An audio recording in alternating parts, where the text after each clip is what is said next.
Hello, hello. How are you doing? How is everyone doing? I'm really Good. excited for this week's episode, but let's start off by asking my good friend Ricardo, how are you doing, man? I'm doing fantastic, mate. I'm doing fantastic. As you can see, I've got a different backdrop today. I'm actually in one of the Amazon offices, our HQ LHR 14, in one of these booths. So I'm hoping that I'm going to be able to stand the next hour or so in one of these like booths. They're designed deliberately to be inhospitable, right? And this is a true fact. So back in the day when I was doing a lot of the tech stuff in offices, these were really good because you want the loud people, and I'm a loud person doing calls to not disturb people, but you don't want them to be too comfortable because you want them to be recycled. So they're deliberately designed to be a little bit too warm, a little bit uncomfortable. So let's see how I get on. But apart from that, all good, Sally. Cool, cool. I'm really excited for this week's episode. We have left the application in a position that was very, Yes. very interesting. Yeah. But So for do you those want to people who do a haven't recap of what we did? Do you want to do a Yeah, so here's recap? a Yeah. recap. So this, I think, is it episode 5? I think we're on episode 5. Yeah, yeah, it's So crazy. the first episode, we started off with effectively looking at intent and what we're building, and built up from there. Episodes 2, 3, and 4 have been started on the front end. In this, we're full stack for noobs, trying to build effectively the game user interface, and we left it on a cliffhanger on Tuesday, whereby we had got the game board finally into a shape that looked like what we wanted, and we were now building up the Q&A UIs, and we kind of left it whereby the first attempt had worked but not in the way we wanted it to. So in this episode, we're going to start off back there, and then we're going to massage it so that it goes back to where we want. I think that's pretty much a good summary. That'll bring everyone Yeah, up to speed. great one, man. So I'm just going to share my entire screen because why not, right? Yes, let's do that. I think that's a great And idea.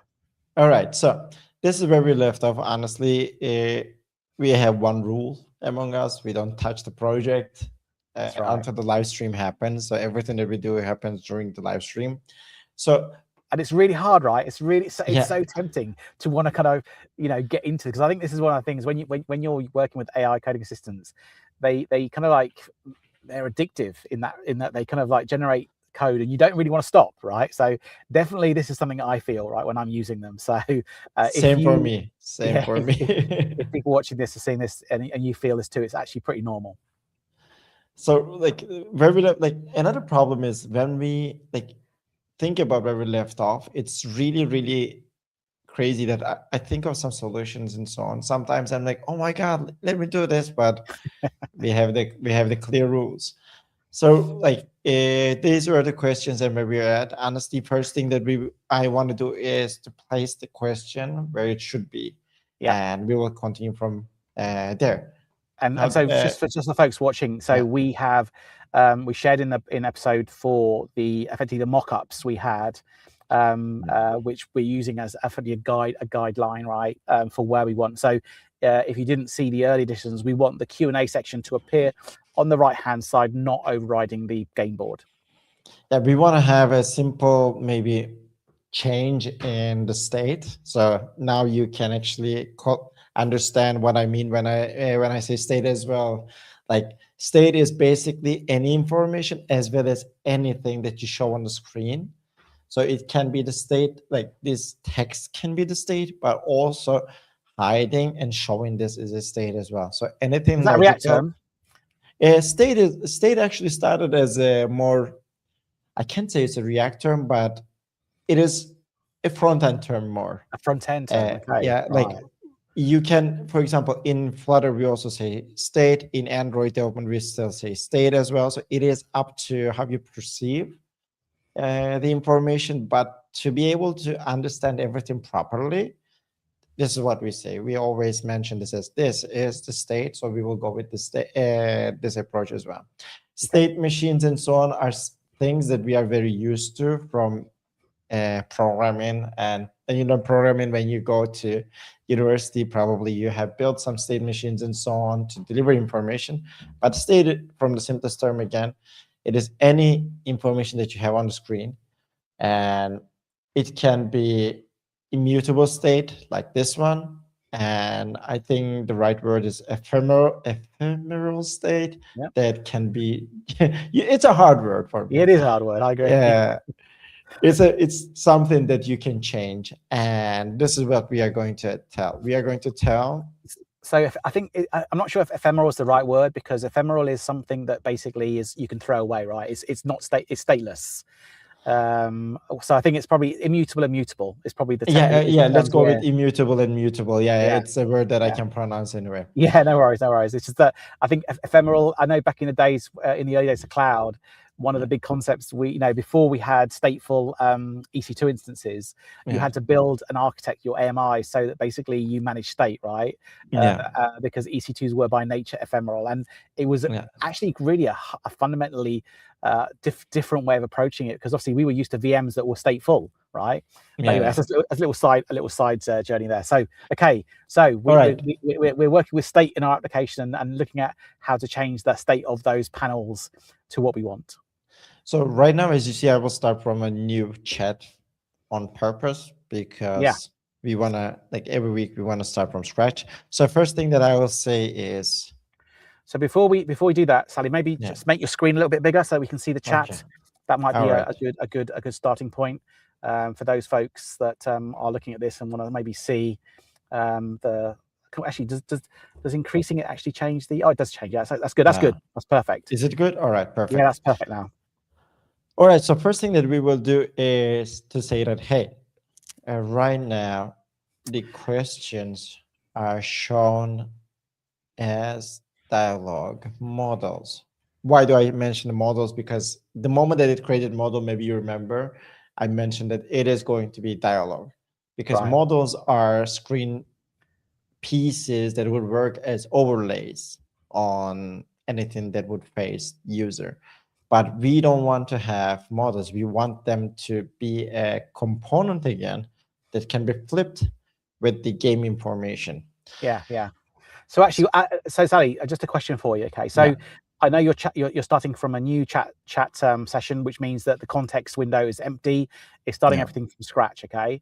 yeah, Now, when I do this, okay, I typically on the top right you've got the history icon, which allows you to view the one next to it, which allows you to view all your previous sessions. Okay, including the previous session we had on Tuesday.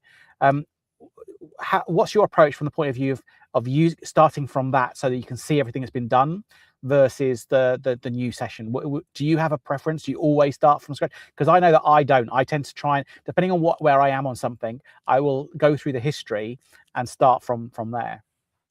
that's a great question. Where I start off changes according to the tool that I use.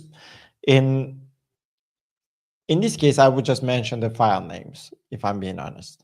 Okay. However, for Kira, we have an advantage called steering files. You can have steering files as a rule for your project, as well as you can use a steering file as your blueprint of your application as well. So for anything that would be necessary, or anything that would be requiring a change or even a touch, you would have a map of a system so you can go and get this information as well. So right now, I will mention just the file names because I know everything, sorry. Yep. But I would, for example, use steering files, or like there's always the what do we call it? I forgot the name of it. Like, let's say I would just use the word blueprint again. Like you're going to use the blueprint of your application directly, and that would make your context window shorter. It's up to you Yeah. to define. I just want to be mindful about my context window, so that's why I know where it is. So I would just tell, hey, Yeah, oh, I think it's also things like when you're using an AI, agentic AI tool, yeah, you need to understand where it's picking up that context from. So a good example, okay, you've got some tabs open, right? yeah, I tend to close all my tabs because they tend to influence what's being looked at. But that's also something you can use to your advantage, right? Because if you think you want to affect a particular component in a specific area, it's a good idea to leave that open so that the IDE effectively is getting that as context, right? So I think as you start using whatever tool you use, get to know how it uses context, steering files open, existing chat sessions, all that kind of stuff, all matters from the point of view of the kind of output you're going to get. Yeah. By the way, I will do something really cool. I have a background image, background light, that my son constantly tries to rip off, but I finally fixed it. I will open it. For him, it's an adventure. Anyway, so if you see the light coming up automatically, it's on purpose. Ah, okay, cool. All Thanks for the right. heads So up. yeah. All right. So first things first. So right now, I know I'm going to work on game board, and one advantage of actually Kira and many other agentic IDs is you can just say current file as well. That like it Yep. will have the reasoning and everything through your current file as well. You can. So what we have said last time was not this one. We are going to say right now we have implemented the question behavior as a dialogue model. I don't want to use dialogues. Yeah. So what, Sally? As you type, carry on typing, Sally. I'll just give people who are dialed in. The end of the previous episode, Sally identified that the reason why the questions weren't being displayed in the right way was because the AI coding tool had chosen this dialogue model rather than the component model. So this is what we're effectively gonna try and persuade Claude Opus 4.5 to change, right? Exactly. Your trigger to show a question should replace the information on the right. Again, I mean, we're effectively asking it to replace all the panels, right? So, because at the moment there's three, there are three panels, right, or three components, whatever you want to call it. So it's replacing the whole of that right hand side. Yeah, exactly. Gesundheit. Gesundheit. Yes. Yeah. And yeah, this thing I'm in is circulating my. I sometimes open the door. I don't like there. I don't think there will be any noises or something. So your trigger to show a question should replace the information on the right hand side with the question. Oi. Question UI.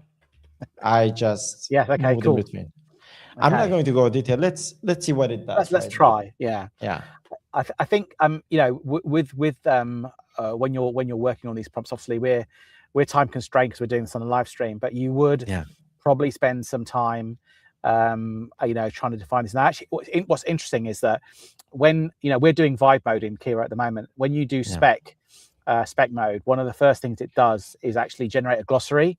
And the glossary, is super interesting. It was a relatively kind of like, I guess, recent introduction. I think from kind of like 4 or 5 months ago, where as the requirements are created, it creates a glossary. So you've got a consistent set of terms that Kiro can actually refer to as it's building components or doing things, right? And I think that is quite a useful tip. I've actually used that outside of Kiro when I use other AI coding assistants as well, right?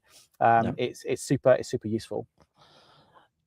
I think it brings back whatever we have been talking about since day zero. Like, as you give more information to AI, you would get more related results of what you have been asking for. If you do not mention what you need or generate what you need or what you have, the AI or large language model will be blind with what you will be doing. So that is why spec mode is very special. It is. We didn't use it yet. Not yet. But spec, because we're still in the vibe, right? We're still just vibing, right? Exactly. And as we move forward, it gets us very exciting as well. It does. But it does.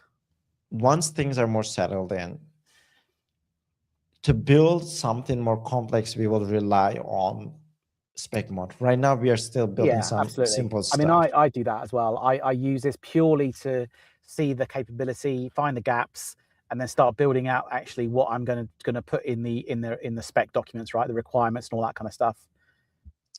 Oh, okay. Look at that. Come on.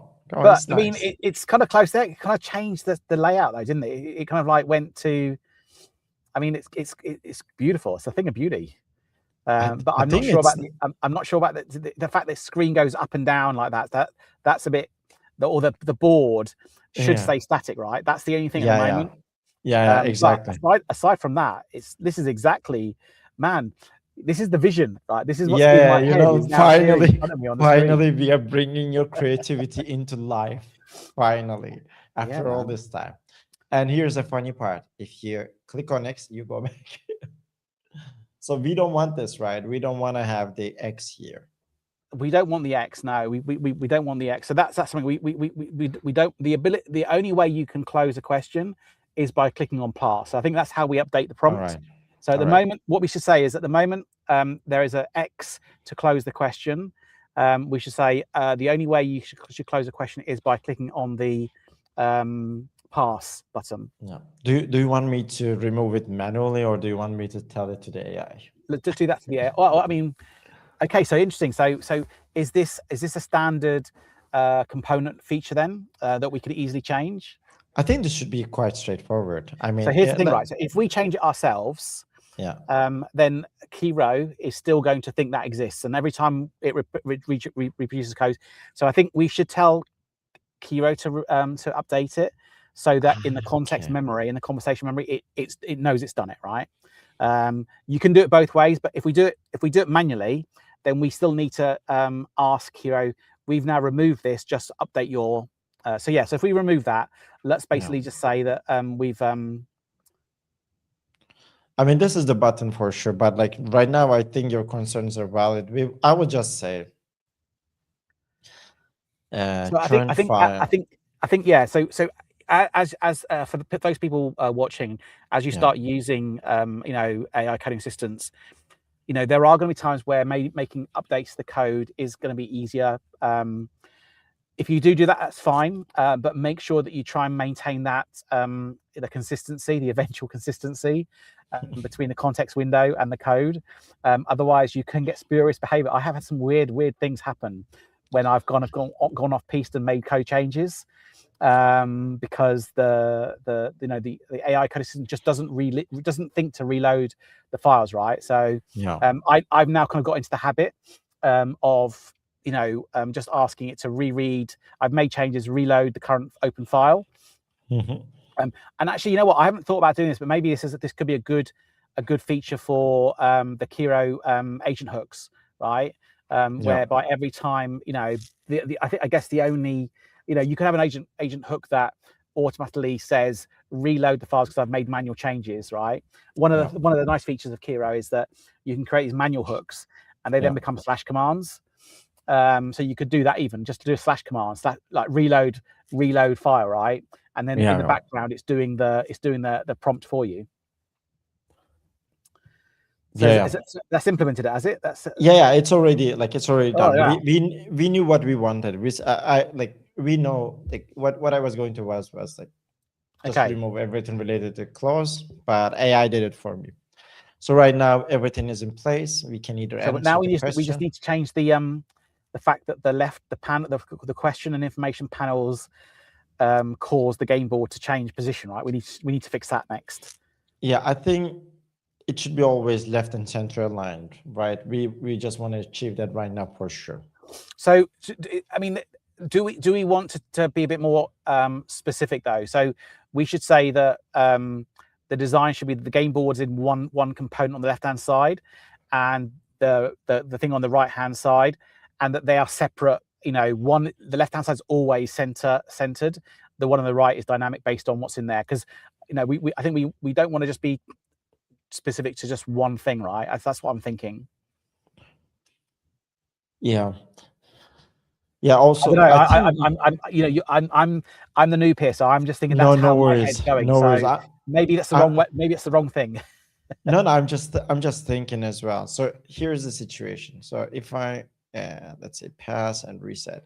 So if I click on this, you see there's this jumping, and that would be annoying for people anyway. Why is it jumping? Why it's not centered and so on? These are the things that we have to fix anyway. Also, You know, I already told you this background is really annoying me as well. But let's go step by step. First of all, do we like what is the most important thing to fix for you right now? You pick. We will start So with I that. think there's a couple of things, right? So first of all, the navigation options are not quite right. So when we when we get Yeah. a correct question, Yeah. let's say for example we answer correctly here. Let's answer this question Yeah. correctly. Let's get. You need to pass a function to the promise constructor. So this seems like it, but let's go. Oh Okay. no. Ah, it was true. I didn't even understand. I did it right. So So actually, so it's worked. This actually, so it's actually correctly made the path. So I think it's yeah, always the second question that it screws up. exactly. So it's So the same question. It's super funny. So this was the right answer. You see, this is and not so yeah, so that open. one. And here's the thing, right? So what I found when I was doing this myself, right, in my first prototype, I Yeah. found that it was always um, there was a pattern of which when it didn't activate, and it was always like not the first one or the third one. It was always like the ones in between. Okay. So what I would actually do. So let's actually click on see the bottom yellow one. Yeah. So click on that to answer that question. Yeah. I just want to do this again because it's so much fun. Yeah. We're going to need to put some kind of like special. We're going to need to define an architecture that is going to make it so that it doesn't actually. So you can see here again, it's done it again, right? So basically, Yeah. it's not allowing you to move that to that bottom one. Yeah. And if you move to the second from the bottom blue one, This one? yeah, no, the one above it. Yeah. That's it. Yeah. If we get that one, if we do this question, This is a reference error. Yeah. and I should be able to see this one. so that one should be open. It's not. So Yeah. we're seeing some consistent behaviors, right? Yeah. So now I wasn't able to when I was doing this, I couldn't find the words to explain how to do this, right? Which is why I created a diagram, right? And the diagram I created was literally like the honeycomb picture I shared with you before, Yeah. and basically showed the positions that basically a player could play. So basically, the position was that you can only step one hexagon adjacent to the current one, right?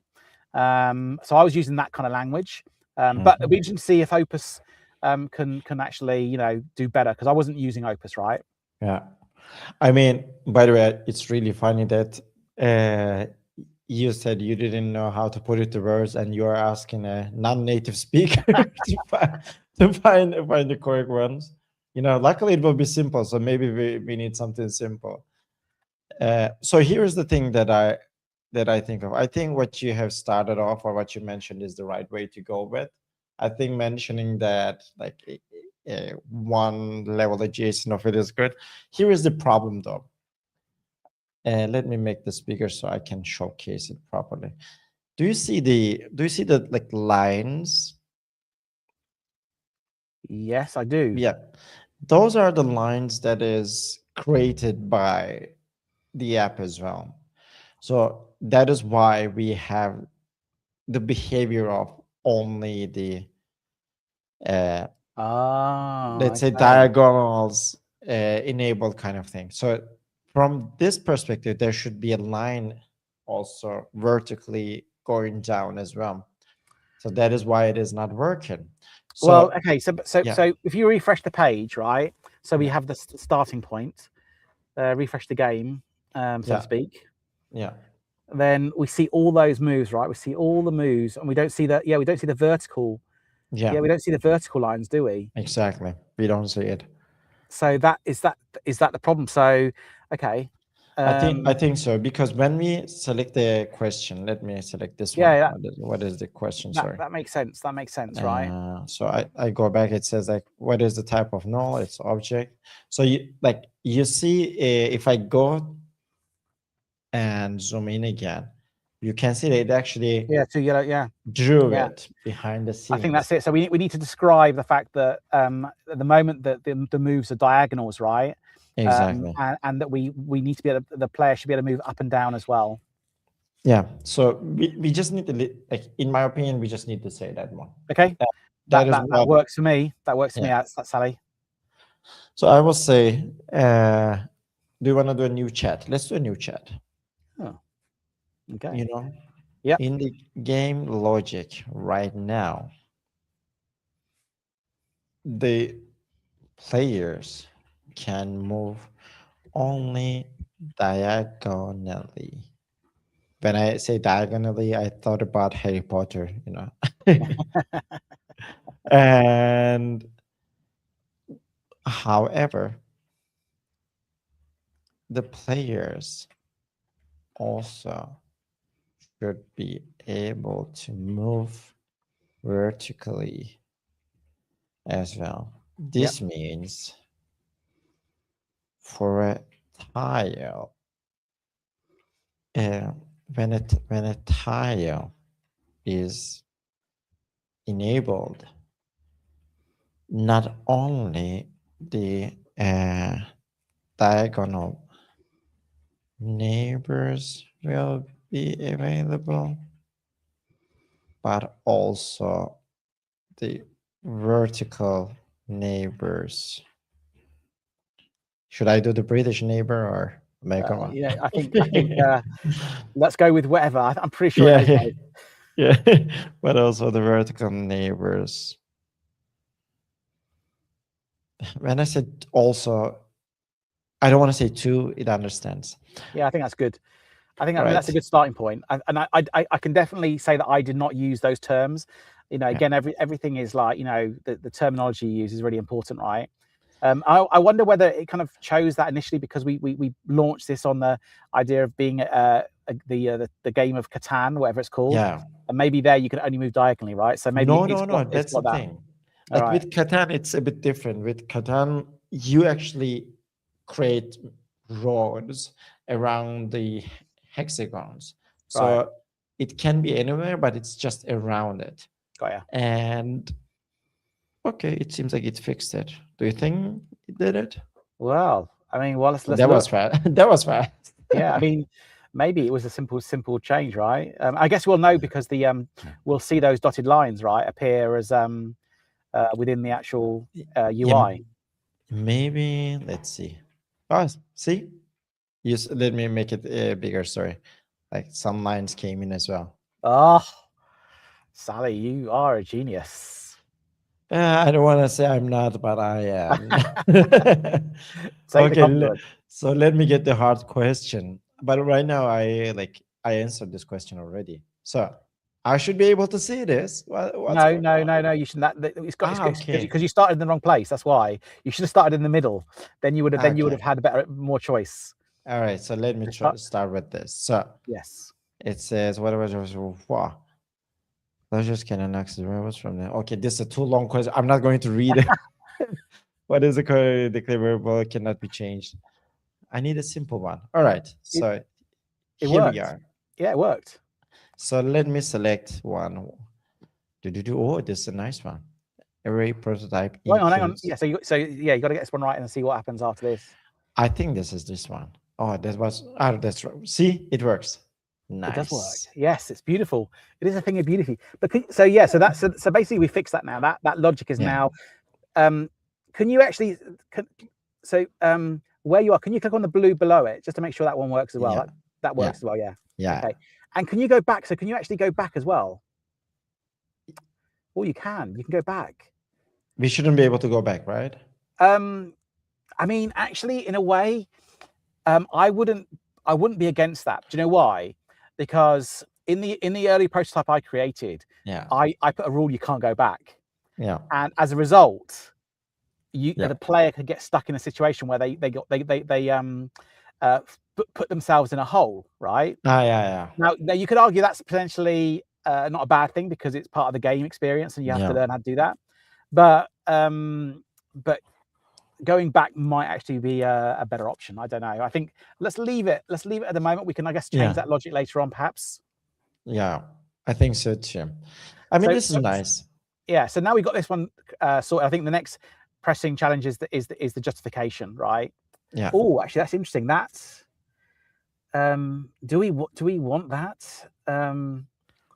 What do you mean? So the question now, because it's obviously a lot of text there, It's I'm just Should we thinking. wrap the text or? Well, I'm thinking we probably want to have more space, don't we? So I do think that we want 4 answers. I'm wondering whether we can compress the answer selection box and make the question and the answer a bit more equal. Because I think we are going to have probably more text in the question, aren't we? Yeah, absolutely. Like, especially for, there will be coding questions as well, right? Like, it's not just going to be a simple console log thing. But I think for the coding questions, I think we're going to have a different experience, right? Because we're going to have the editor on the right hand side, so I'm not so worried. And so we'll have more of the real estate on the right hand side for that. It's just for the multiple choice ones, really. So I'm thinking that probably we just want to make that slightly different. Or the other approach, Sally, is maybe changing the design slightly so that the answers go along the bottom, so we got more space along the bottom. So we naturally fill up that space in the bottom. But again, then we're deviating from the design, right? So let's stick with what we got at the moment, but try and make it so that it's more equal, the size of the question space to the size of the answer space. So I think here is right now we're in a classic development lifecycle problem that normally when you find a bug or when you do write your code, you say, I will do the improvements later on, or like I will add these features later on, and so on. And when there's something new, which is what we have right now, comes in, you say, okay, let me fix the fun last thing first. So my question to you is, do you want to fix the problems that we have talked about from before, or do you want to I think we need to fix this so that we don't because I think and let me tell you my thinking. My thinking is, at the moment, this was still an idea. We didn't know if it actually was going to work out. Okay, there's a lot of white space, right, in the current layout. Okay, so the question is, we should fix it to see if it works, because if this doesn't work, then maybe we need to rethink the game design, right? So that's my thinking at the moment, right? I think I see a lot of white space around the question. So there should be 4 answers. So maybe even we don't have 4 answers, we have 3 answers, right? As a way of saving space, right? I think we shouldn't have to think about save space. I think we should think about user space properly. That's why we have the I always forget the word. It's reactive, like it changes according to screen size, responsive design guidelines, right? This is what we want to do. By the way, someone asked, what are you doing? What are you doing, guys? Do you want to do a brief of what we are doing? Yeah, so Yusuf TQL 5744. So what we're doing is we're actually this is the 5th episode of a series where we're building a game. Okay, it's a quiz game that is tile based. So you start on the left hand side, work your way on your right to the right hand side. Every time you land on a tile, you ask a question, and if you answer that correctly, you can move towards the finish.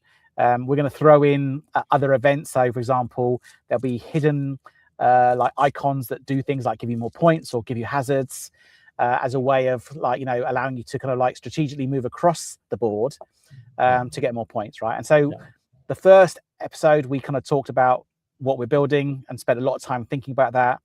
And this is a full stack for noobs. So basically, episodes 2, 3, and 4, and this one 5. We're now kind of starting from the front end, building a React front end to actually kind of envisage that game, right? So we're still doing that, and then before we move to the back end and actually hooking up the required APIs to actually provide the functionality, which we're currently mocking in the UI. And we are fully vibe coding. We are making a big fight, we're creating a big fight among the AI coding assistant of our choosing, which is Kiro. And you will be seeing us doing this quite often. Yeah, and actually, I think the other thing as well is that the reason why we're vibe coding, okay, is because this is prototyping. So we expect the output of this to be something that allows us to explore the problem space, understand things like this, for example, the compromises or the trade-offs we need to think about, so that when it actually comes to doing this properly and building the software properly, we will actually then move to spec mode, right? Taking all the outputs from the Vibe sessions into those more detailed requirements. Okay, so that's the plan, right? Exactly. So like here, here's where we are, or how we are going to continue. Oh my God, I misclicked. No. I just want to close it. Yeah. So first thing that we want to do is actually fix this thing, right? Let's fix this and thing. by fixing this thing, what we're specifically referring to is the change of the layout of the screen as the panels on the right hand side changes. Yeah. So we don't want to. So don't we want to do full screen and turn it into a responsive? Do we just want to fix the internal panel right now? So what does that mean? You're talking front end to me, Sally. Yeah, okay, sorry. So let me. I wish I could draw here. My amazing drawings. So here's your drawings were your hexagons last episode were a thing of beauty.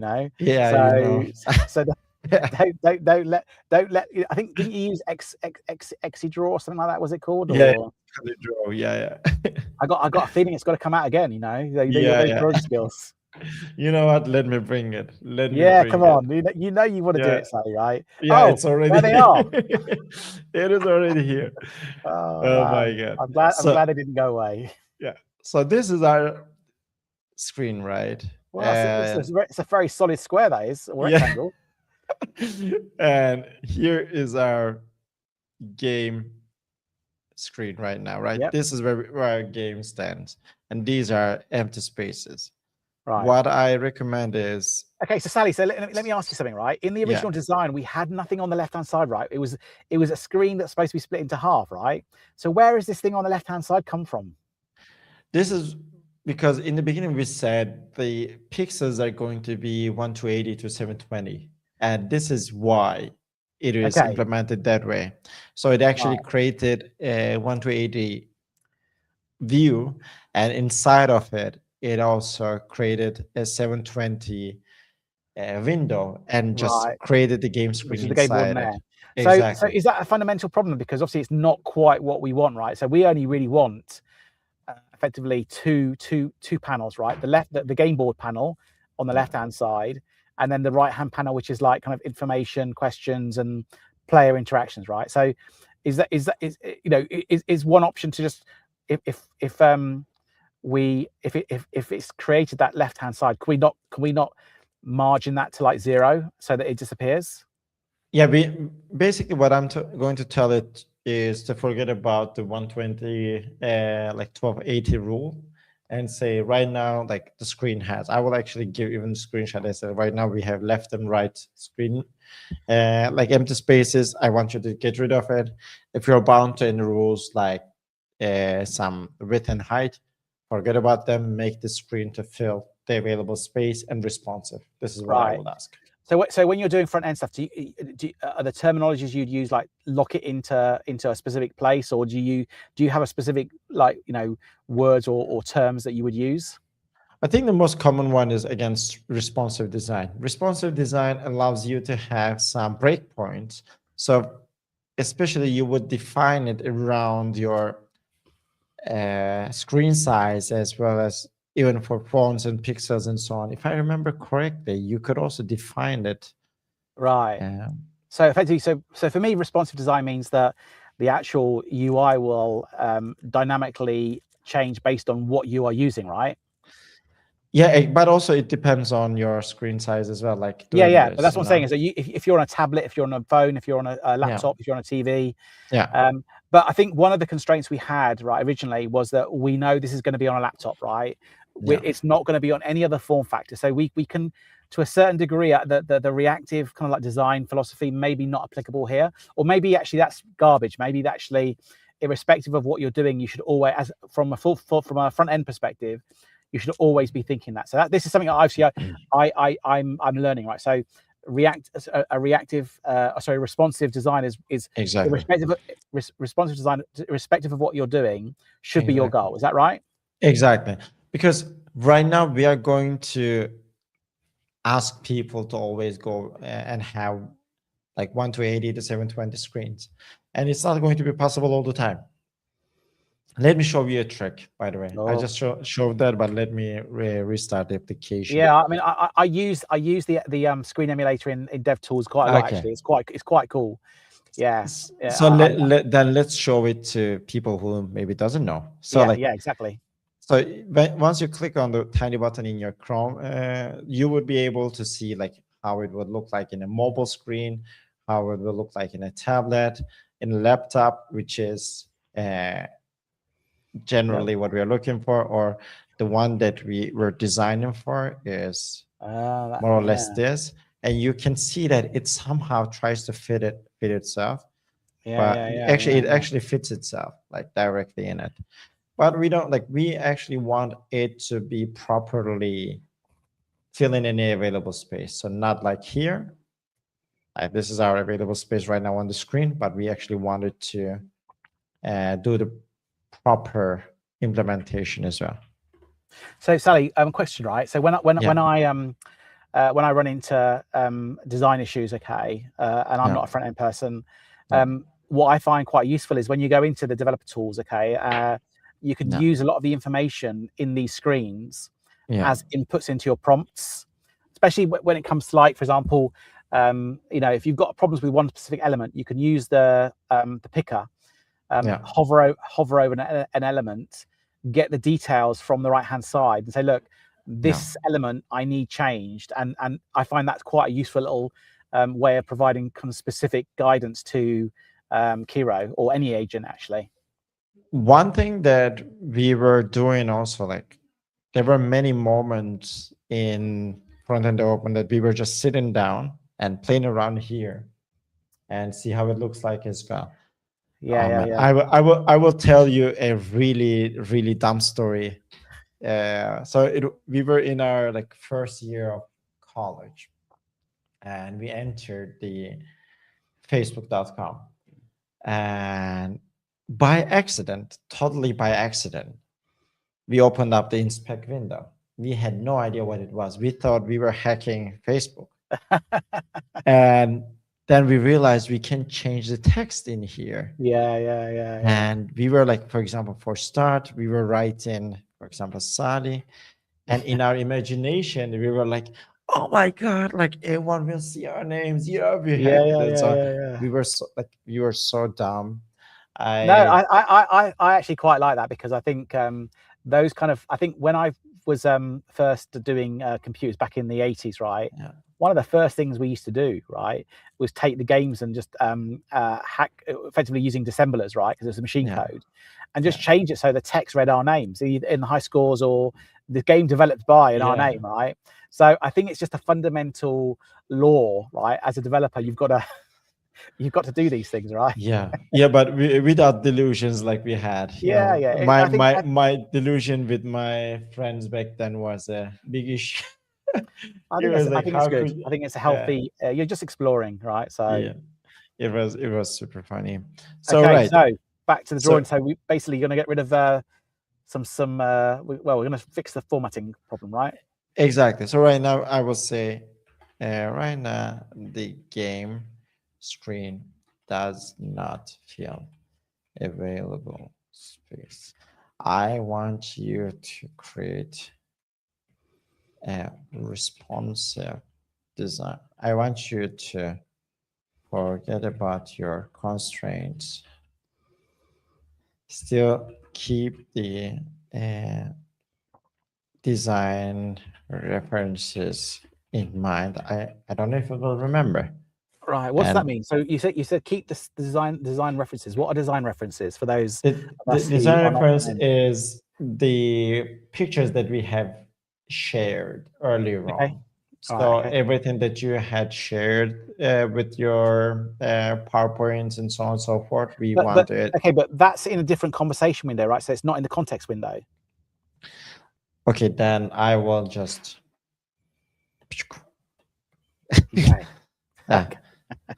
Create a responsive and keep the design references from below in mind and create a responsive design that would what is an AI word that people use like that would something to the uh, I forgot. There's this word that is always used by AI like that would doing something delight. Yes, delight the audience. What were you going to say? No, okay. I'm just thinking, do we need to add that screen because it's done? I'm just worried that we're overcooking this because but I'll defer to your front end expertise on this because this is completely about like prompting at this moment. If you think this is an additional additional context that we don't need, I can just remove it. I don't know. I don't know. I think my instinct tells me that what we're trying to do is quite simple, and we don't need to overcook it. Don't need to over-engineer it. All right.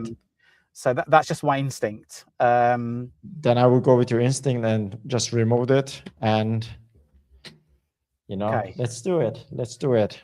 Yeah, and I think also because this change actually isn't a huge change, we should see something pretty quickly, right? Which we'll be able to test out and see if that actually has kind of reflected in the. Yeah, I just want to say, like, see, it already tells the reason. Yeah, and we know that when we run this, it's going to be on laptops that are basically 1980 by 1024. So that's going to be a given, right? That's a standard resolution for a laptop these days, right? I mean, I hope they don't give us even older ones. So assuming that, we could go old school, right? We could go completely old school, right? But I've got a feeling that let's have a look on my display. Actually show all display. So 1920 by 1200. That's probably going to be the standard HD or not HD laptop screen, right? I would have thought 14-inch. I think for HD they would go with this, like, if I'm not mistaken. I think like 200 is for displays, no? Like, or do you have your laptop as 200? So I don't know because it's been a while since. I've been spoiled. I've been spoiled with the Retina displays. On Macs, 4K, right? For the win. But I've got I've got an old Mac which I use to drive my music stuff, right? So all my synthesizers and all that kind of stuff are on an old Mac, and it's on a screen, a big screen, and that resolution is 1900 by 1920 by 1200, and that's just HD resolution. So we can test it out if it's going to work. So it is checking any diagnostics. I think it's going to fix it. I'm quietly confident, Sally. If we have your aura of front end goodness, that's it's protecting us from the front end devils. Well, like, here are some things that I want to mention though, like until it is done doing this. Like, there are some things that I wouldn't do. I wouldn't put the page here, for example, and like I wouldn't leave any even warnings here because they are obvious warnings. And for fixing these, we can use the Cura power to fix it, and we can actually ask it to properly use the navigation components and take it out of the pieces and turn it into a page. But I will just let AI be AI right now, and the best practice and so on, we will do it later. So that's an interesting question though, Sally. So at the moment, even though we're vibe coding, right, we've got the power installed, but it's not being used. It's not being referenced as Kiro's writing the code at the moment. I just want to show you something. You see, it changed. Not in the way we wanted, though. Yeah, exactly. That's the problem. Like, so I think the problem is that we need to describe the fact that there's two panels, right? There's the game board panel and there's the right hand panel, and they need to be equally spaced within on the page, right? Yeah, exactly. And also the design of it is not something we want. Like this, you know why this happened? Because I said delight the users. Yes, that's Yeah, yeah, we applaud the effort. yeah. So thank Heroes. you, Kiro, for trying to delight us. But we're Yeah, tough cookies here. yeah. We are already delighted. Okay, Yeah, so we want a different kind of delight. We want you to yeah, start listening to what we want to do. You to do. yeah. The game board and the what? How do you let's say right Yeah, right hand uh, panel. Yeah, panel should be equally split. yeah. This is the first problem. The designs of the previous implementation was correct for the right hand panel. Please revert to that. I think two things. We need to change two things properly, and we will see how it works. Let me fix both issues. Thank you.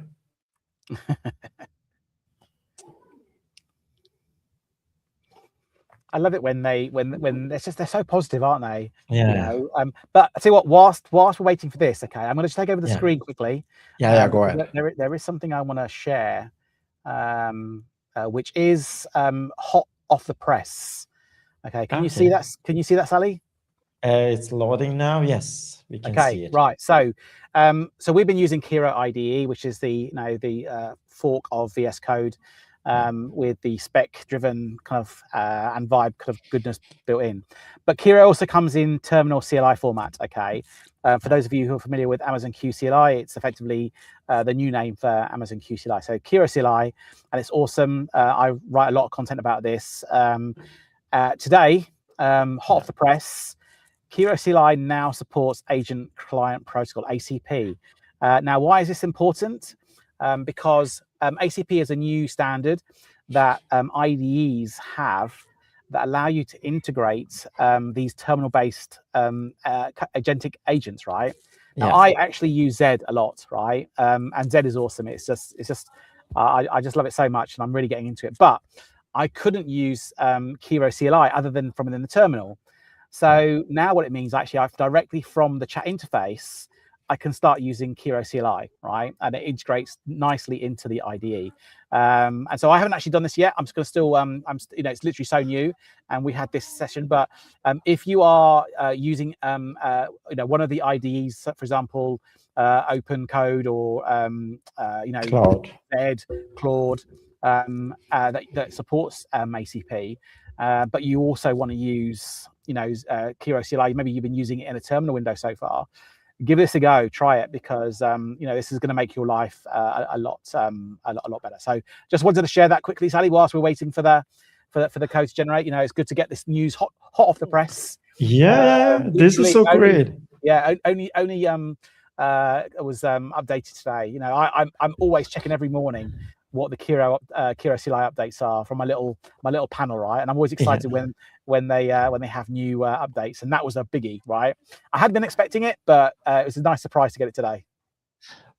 Here's a question until this finishes the implementation. So, for example, can I then tell in the chat like, hey, let's say that I have a cheaper model, and I don't want to put a shade on any model, so I would just call the model Sally. Can I say in the chat or as even a steering file, as a rule, global rule, for complex operations, use the model that we have here, and for a simple one, call the other ID and run that model? So in CLI, you can do, well, you can't do it automatically, right? Although I've tried to do this, and the way that I do this, okay, is I create an orchestrator, right? So Kiro CLI has this concept of agents, right? You define agents, and the agents have configurations such as a system prompt, which model they use, MCP configuration details, and file resource, so context, right? So I created this kind of player. I've got a post about it, the player coach model. You can define, different agents with different properties, so different models. And then in your orchestrator layer, you can have a rule and say, look, for easy, simple queries, I want you to use this sub agent. and that sub agent could then be configured to use Haiku, for example, quick model, right? And that's how you would do it, but you'd need an orchestrator of some kind, right? The chat interface in the IDs doesn't do that today, I don't think. At least Kiro doesn't. But if someone knows can prove me wrong, then let me know, because I'd love to know that. But you can definitely do that through the CLI, right? But again, you have to create this orchestration layer, this rules layer, and effectively what you're doing is you're initiating sub agents to do the task for you, right? So effectively, your orchestrator will say, okay, you want to do this kind of activity. For this kind of activity, this is the this is the model I'm going to use, right? Because that sub agent has it. It's kind of like, so you have to basically tell it still through the orchestrator, but through the prompt, when you've got that orchestrator agent running, it's the agent that makes the decision, not you, right? So it's still agentic in that respect. Got it. I mean, from my expectation, though, like to the original question, then if the agent is making the decision, if it were to given proper instructions, though, then it should do. Yeah. Call example, the tools, right? Yeah. Is I would use one model. So I create one sub agent which is called developer, right? Yeah.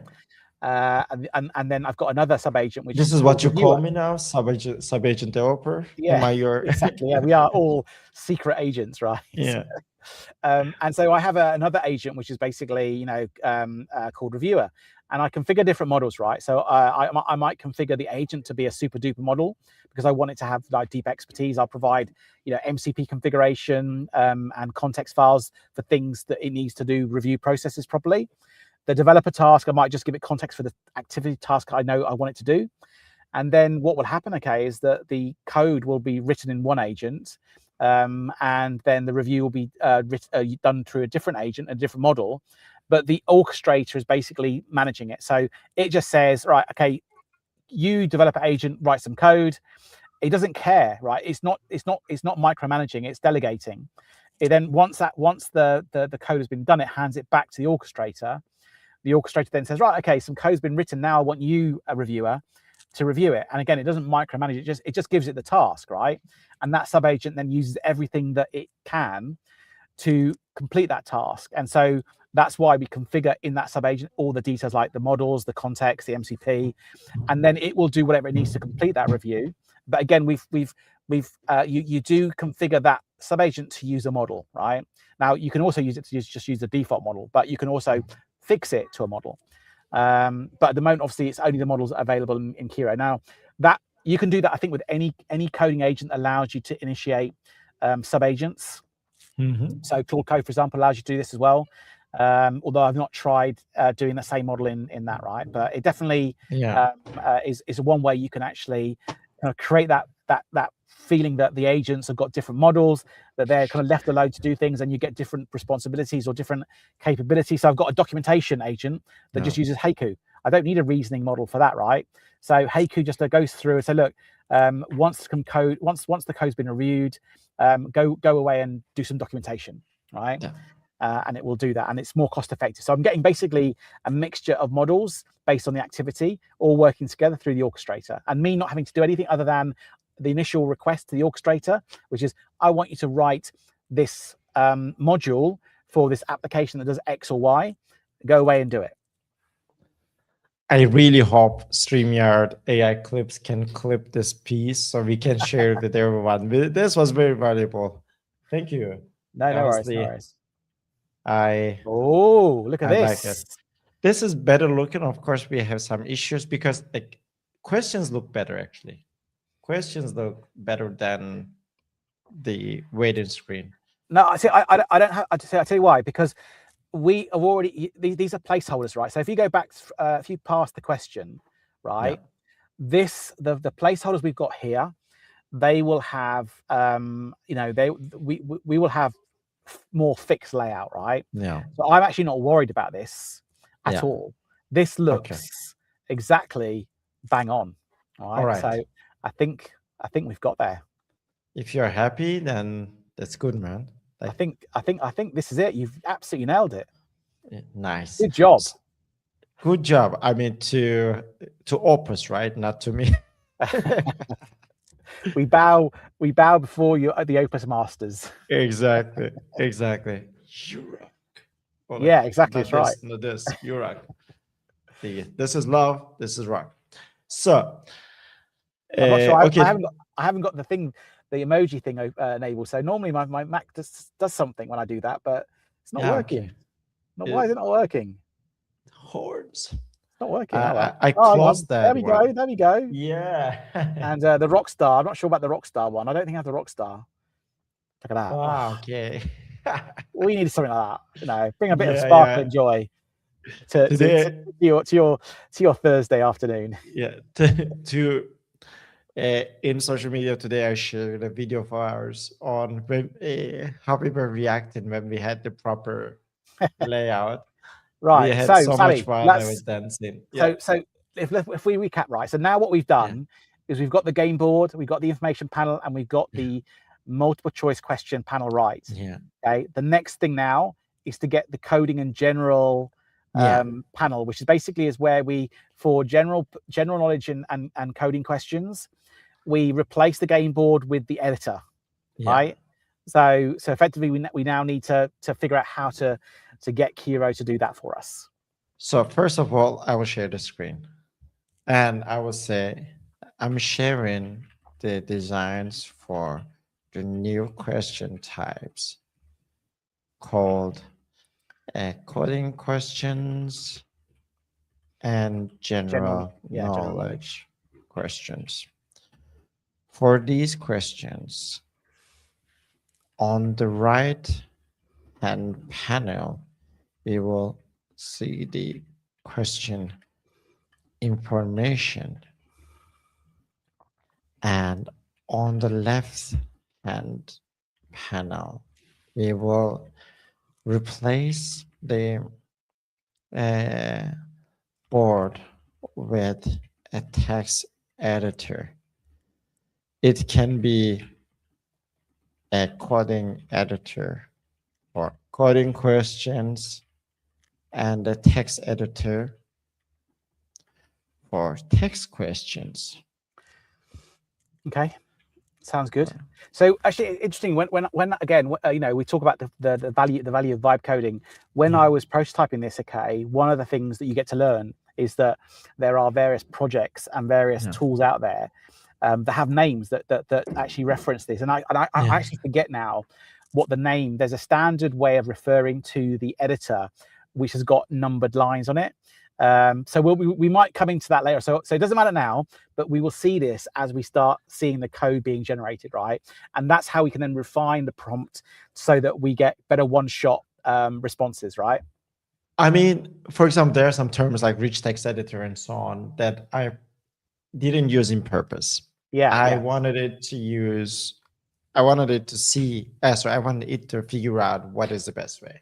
Because right now we are vibing, right? We want to see how it is. And we know there will be different types of questions, and we know the look and feel of the question will be different for each. So that is why I didn't mention anything on purpose. I wanted to keep it as vague as possible. I will also say generate mock questions for this and implement it. And as you know, please and thank you fixes it all. So let's see what's going to happen. I'm really curious. I think it's going to get it because now we've made that split, right? Now we've told Kiro that we've got this split between left hand, right. I think this I'm feeling quietly confident, you know, that it's gonna. And actually, I do find that I do find that as you progress, okay, you can get to that state of flow almost. Now, whilst it's doing this, okay, for people who aren't new to Kiro, or sorry, who are new to Kiro, you might notice in the chat interface there's this like donut shape right next to the image and before Claude Opus. If you hover over it, right, or click on it, I think you can see a percentage sign. Now, this tells you the percentage of the context being used, right? And this is a really important number to keep an eye on, right? Because once it gets to 80%, it automatically compacts and you don't really want that, right? Yeah. Or I mean, it's something it's not the end of the world, but you want to try and stay under it, right? So keep your eye out on this, because this is a good indicator about maybe doing things in new chat windows and all that Yeah. kind of stuff. So I just thought I'd just mention that, because this is something that, again, it's something in the UI that you might not necessarily pay attention to, but it is an important indicator, so that you know where you are in that state.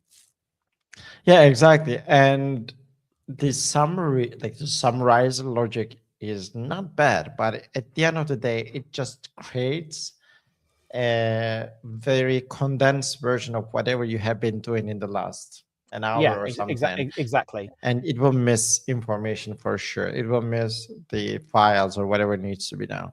So that is why mindfully even like creating a list of things that you have achieved and moving into a new chat would be faster and easier for you. Yeah, and I think also it's something that you should keep an eye out on, from the point of view of understanding the scope of the work you want the IDE to do. As if you try something and you go over the context usage, then maybe try and find a way of breaking that into a smaller piece of work is one thing. The other thing as well is be aware of the things that make or use up that. So now, Sally, you've not got any MCP servers configured now, have you? They're disabled, are they? I think we have two enabled. We have the AWS MCP and Strands. Oh, they are enabled actually. Okay. So one thing that, because they're not being used, that's okay, right? But these MCP servers can also cause your context window just to go through the roof, right? Yeah. So one of the things I tend to do is disable them, right? If I'm not using them, right? Now, I think we can leave them for the moment, but it's, again, think about all the things that are going to use up the context window. But this only affects it if you call them, right? Like if you don't call Correct. them, so I don't automatically call them right now. So even though even if it was asking me, hey, like I want to do a doc search in AWS MCP, I would say no, so it wouldn't bloat my context window. Totally, it does and actually it's one of the reasons why powers are so useful, because powers kind of like are the way to optimize the context window usage while still being able to use MCP, because some people wonder, why do I need powers, right? And this is why. It allows you to turn on, turn off, as well as provide context in a way that's much more context window efficient. Yeah, exactly. And it's done something. It's actually done something, has it? I mean, it says it is done. I really want to believe that. So let's see. So there is this. Okay. Oh my God. Whoa. All right. Sally, this is looking good. Yeah, I'm very happy. I want to see a general knowledge question. This is a general knowledge question. Like, what's I can't read, the text is really small, but that's one thing we probably need to figure out, is actually how to style it so that we can, for people like me who are kind of like almost blind. No, man, come on. Okay, so let's see. Linus Torvalds, if it works. Yeah, it works. Yes. Nice. My God, Sally, we are absolutely. See, like there's like it says treasure hunt quest. Is that what we called this thing? Is it called the treasure hunt? I guess that's mocks, isn't it? No, it's a mock, because I was calling this Kiro coding, like, what was it? We called this different. We called Kiro coding quest. Right. I think this was what you. I think in the information panel it got mocked to that, didn't it? I think if you pass this when we go back to the main screen, I think it says the treasure hunt. I think. Wow. So this is looking really good, right? Oh, this is so nice. This is so nice. I mean, we don't have the line numbers, but we don't really. Do we need the line numbers? I guess the only thing I would say, right, is that this is also like not highlighting. I will do a few changes for sure. I will add a code highlighting logic. I will add line numbers, and Can you do tabs? See if you can do tabs. Let me try it. No. Because that's a problem, right? Because we will definitely need the editor to be able to do tabs. Yeah, I remember the TV series Silicon Valley that the main character is very obsessed with tabs versus Oh yeah. spaces That's actually thing. isn't that no? That's the he goes into a relationship and they Yeah, split up over exactly. tabs versus spaces, right? Exactly. Yeah. I mean, for folks who haven't watched Silicon Valley, then where have you been? You just check it out. It's the best thing on TV, right? It's just I think at least once a year I watch all the series, right? Yeah, same It's for me. timeless. Yeah, It's still funny every time I watch it. yeah. HBO Max came to Germany recently, so I celebrated that way. All right, cool. Okay. So let's do these fixes, right? I like the iteration. I have to say, like, I think the first iteration was nice, but I will say, I will tell this first iteration is good. Great work. You are valued here. Now I want you to do the following. For coding questions, the code highlight and line numbers And should tabs. and tabs should be in place. Okay. By tabs, we don't mean tabs, but we mean like, Well, if you're doing Python, if you're having to do a piece of Python code, yeah, you would be screwed, right? yeah. So And I want to say tab keyword behavior. I don't- like when I don't want it to create tabs like this. That's why I didn't want to say tabs. yep. And tab keyword behavior should be in place. The font should be responsive, but relatively. But are we talking about so I think the font, okay. Yeah. We need that for the whole UI, right? So do we want to do that here, or do we want to do that separately? I wrote it right now. Let's do it now. Let's do it now. Like, Okay, because I think what's I've got a stopping feeling us? that in the context of what we're doing, it's going to just focus the font on the editor, right, rather than the whole thing, which is okay. We'll do that just for the editor for the moment, and then we'll come back and do the UI font as well. I think you're right. I think the whole UI needs to be properly designed to be able to read by people. So we need to go back to it. Yeah. Yeah. So I think here's the thing, right? So I think what we've got so far is like the kind of the basic working prototype, right? Yeah. Now in my head, right, I had the in the design that is wanted the the ability to for kind of the user or an admin, right? Let's say, for example, because this is a quiz, right? Yeah. We plan to run it at events. Every event is different, right?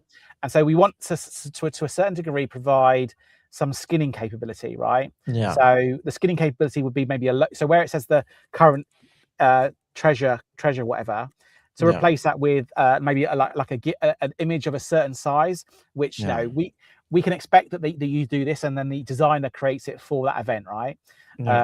So there's a few elements like that that we need to, but as a basic structure, I think it's looking really solid at the moment. And what I was going to ask, okay, is that to what point, right? Because we're getting close, I think, to the end of the front end stuff now, I think. Yeah. Right.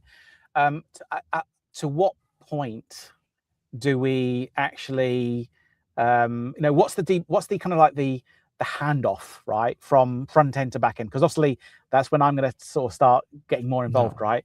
So what is the how do you define that? What are the things you look for?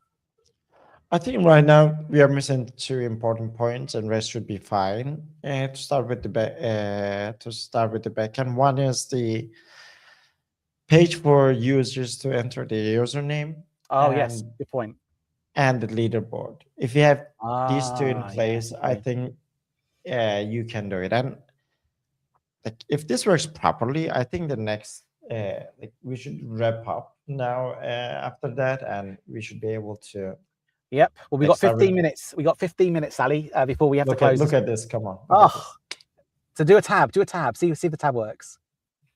Oh, This is a thing of beauty. Yeah, Ali, it we works have well. absolutely Yeah. nailed it.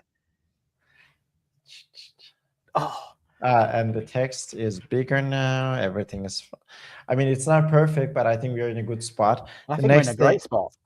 I think I so. really, yeah, This the layout, screen layout at the moment. Okay, so you're on your Mac. Okay, so this yeah. is great. So I'm guessing your resolution is bigger than, you know. Can we check? Yeah, can we check the simulator and look for the This is standard laptop? 128 720.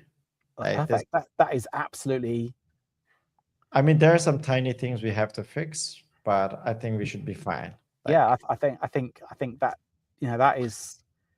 I mean, I think that this is pretty much. I mean, it's very impressive from a. I mean, yeah, I think. I'm Right. happy.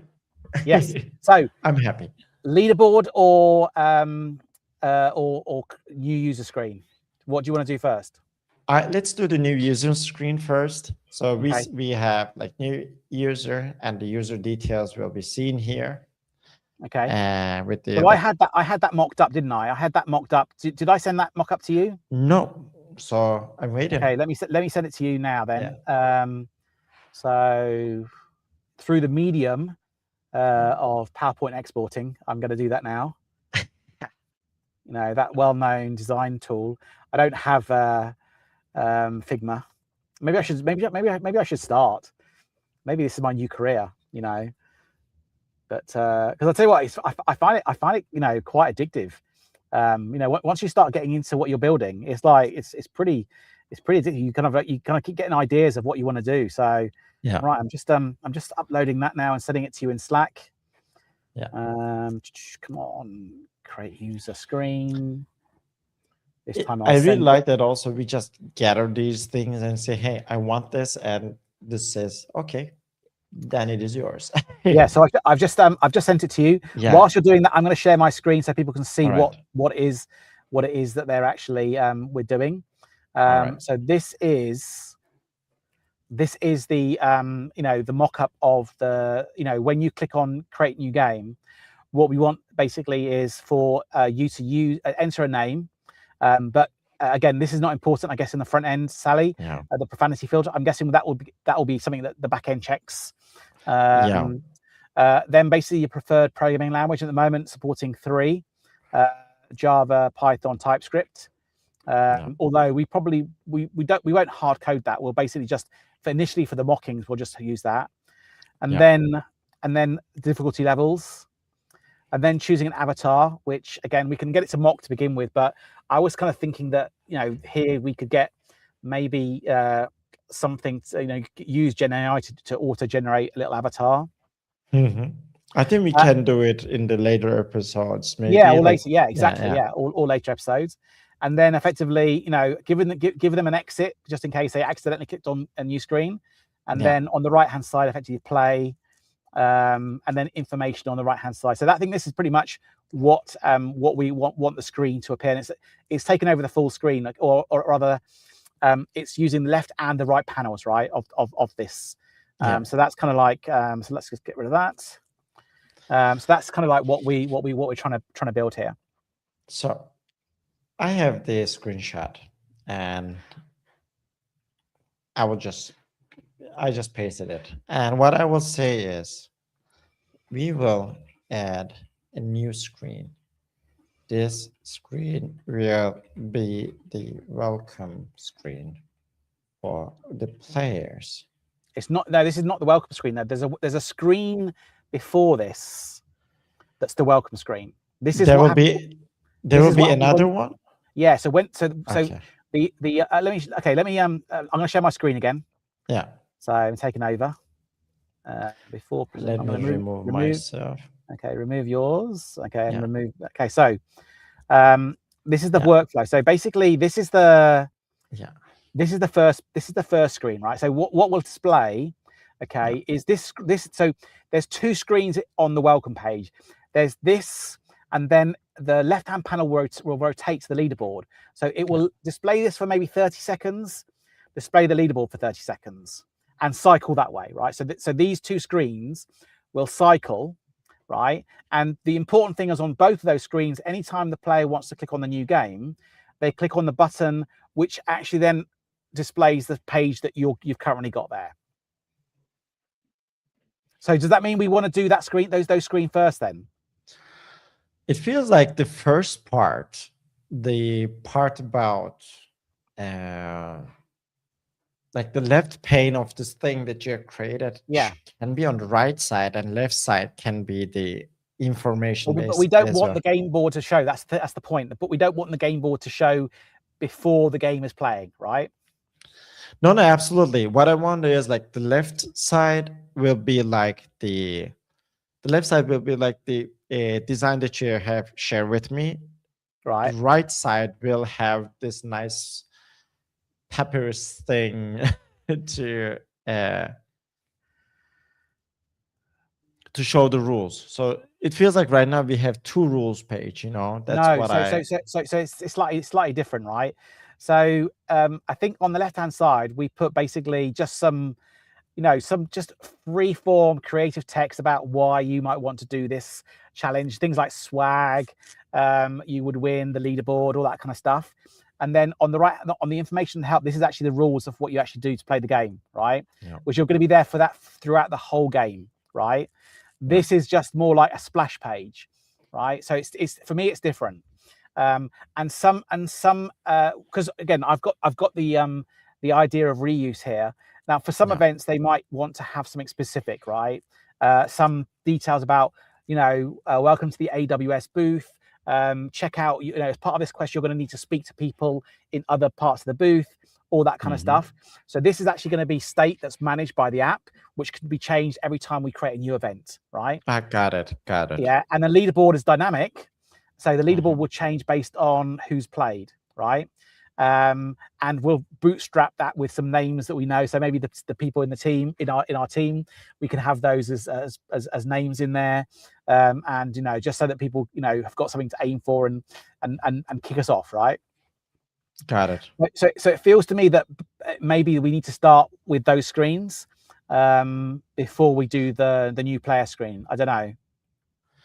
I mean, I was just going to do create this as like sign up screen and keep the welcome screen. Okay, so yeah, for later. So okay, I mean we can do that, but we just basically, so we will add a new screen. The screen will be, so it's not, so I think in the prompt don't say this is the welcome screen, right? So I think that's the key thing. Yeah, right? Exactly. I was going to call this sign up screen.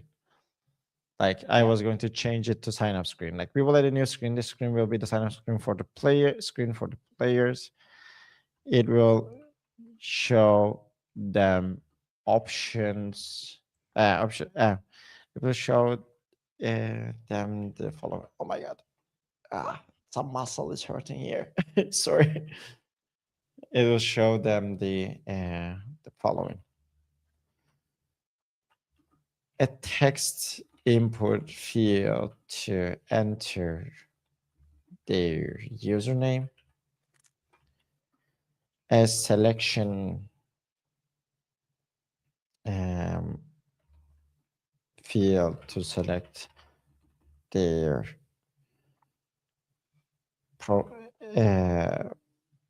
programming language of choice. Here's the question: do you want people to be able to answer in multiple languages, or no? Just so they'll just basically, it'll be a multiple choice selection, one choice, right? All right. And difficulty level, an avatar. There's a difficulty level as well. Yeah. Between easy, normal, and hard. Difficulty level. Choose an avatar. And that's it. All right. Okay. And then the option then is to basically start new game or exit. Those are the two states that you basically go to once you've finished, right? Okay. I think we can start off with this, right? This should be okay. Good to start with. Yeah. Because we have like more or less 5-ish minutes. I want to do something at least before we are done with We are done with the game. Yeah. Well, I mean, I think we're so close now. I think once we've done this Yeah. and the sign up, sorry, the welcome splash page and the Yeah. leaderboard, we're Yeah. ready for some back end Yeah. awesomeness. Yeah. Like then we will have the real data. Like I feel really excited because I think we have tackled some really cool problems and questions and everything. Yeah, exactly. And if you think about it, we've been doing this slower than you would normally do it if you're doing it yourself, right? Yeah. We've done 5 episodes. I think if we'd, I mean, I've tried doing this in parallel before actually we started this, right? I just wanted to see the feasibility of it. And I mean, from the point of view of actually putting this together, it's 4 or 5 hours work, right? Yeah. Super quick. I think what's interesting is that what I haven't done is I haven't tried then taking the output of this and then starting a spec flow right from this. Yeah. And I think that's going to be interesting to see how that works. But I think what I've learned more than anything, okay, is immersing myself in the problem space has allowed me to understand the vocabulary, understand the terms, understand things that worked and things that didn't work. So the fun and games around getting the alignment of the hexagon board and learning terms like honeycomb and edges and neighbors and all this kind of stuff. I think this is all good stuff, right? And in the past, when we've been coding and we've been learning how to code to address problems, we've learned, right, but through kind of the very kind of like at the code level. Now what we're doing is the learning is changing slightly, and that we're learning how to change the code generation so it does what we want it to do, right? So it's still learning. So for those folks, I guess the difference is that rather than us kind of like generating code testing, that kind of thing, we're now I guess prompting, right, and guiding with prompts and then testing. I don't remember how much that I clicked to go to the source definition and read the code and try to understand. Well, like, we changed the close window. That's the only thing that we've done so far, right? No, we didn't do that as well. We asked AI we to did. do We it. did. Okay, right. Okay. But like going here, reading docs, like when I was learning something, that was my always go to move. Like, what is use state? Returns a stateful value. Then how does it work with the other parts of an alternative? What is the alternative, the reducer? And so I'm basically learning all of these. You had to read a lot. Now you can build and actually learn by doing it. Yeah, I tell you what. One thing though, Sally. One thing that I think we have also learned, okay, and that is that whilst you were going through the questions, you were doing that little hack, right? You were doing the developer tools and doing that. So that we should feed into from the point of view of the of the spec to make sure that the game is tamper-proof, cheat-proof, right? From that perspective. Now, how is that actually going to oh, okay, we've got a new game. Yeah. So that's the screen that comes straight up, is it? Yeah, exactly. So JavaScript, TypeScript, everything. Hey, you got Java. Okay, look at that. Sorry, we can go back. Sorry. No, that's okay. It's all right. It's good stuff. Yeah. So, I mean, it's pretty much implemented, isn't it? How do you go? Yeah. What happens if you? Sorry, I don't want to play. Is that a button? Is it or? No, it's a button. Just. Yeah. And if you click on that, what happens? It doesn't do anything. It just keeps you where you are. It should maybe just show a window saying leave or something. I mean, that's pretty much it, isn't it? I mean, it's the scope to put more information in there as well. We could put as much information as we want in there, really. And you can see it actually passed the name as well as the emoji. And if I'm really curious, if I answer a question, I'm like, oh my God. Okay, we need to add a proper, that's why we need to have a proper navigation. You see, when I go back, which I would do immediately, it doesn't keep the state. So, what do you mean? The gate? So the question doesn't keep the state? No, as you see, we do not see any path or any navigation here. And when we don't see it, it means when I click back, it will not keep the back track of it. It will actually take me back to the complete beginning of my browser, and that is a problem. Okay, so is that a case of disabling the back button then from JavaScript, right? So that we can, or having a proper implementation. Oh, what okay. does CSS stand for? Cascade, styling. Oh my God, something I forgot. Sheets. Sheets. All right, I forgot the sheets. Wrong. What? Cascading style sheets. Oh my God, I said cascade styling. It's actually So, you know, it's the cascading. same thing, a similar thing, right? Yeah, that's why we need the AI. AI would accept Yeah, it. exactly, AI would exactly. say, Yeah. AI would say that is normal. But anyway, it is doing some stuff. It is adding some information. I think It we are is. in a good And place right Sally, now. we are at time. We Yeah. are at time. So just to recap, so today we built off from the cliffhanger of fixing the game board. The game board's fixed now, the panels are fixed. We've got a beautiful editor, and we've got the new game screen, right? So the last final pieces of the front end are basically the welcome splash page and leaderboard, which we will do next Tuesday. We're going to be back next Tuesday. So next week it's next Tuesday and Friday that we're going to. So basically, so tune in then, and again, as before, if you've been following along and trying to build this yourself, share with us what you've built, and we'll put it on the screen.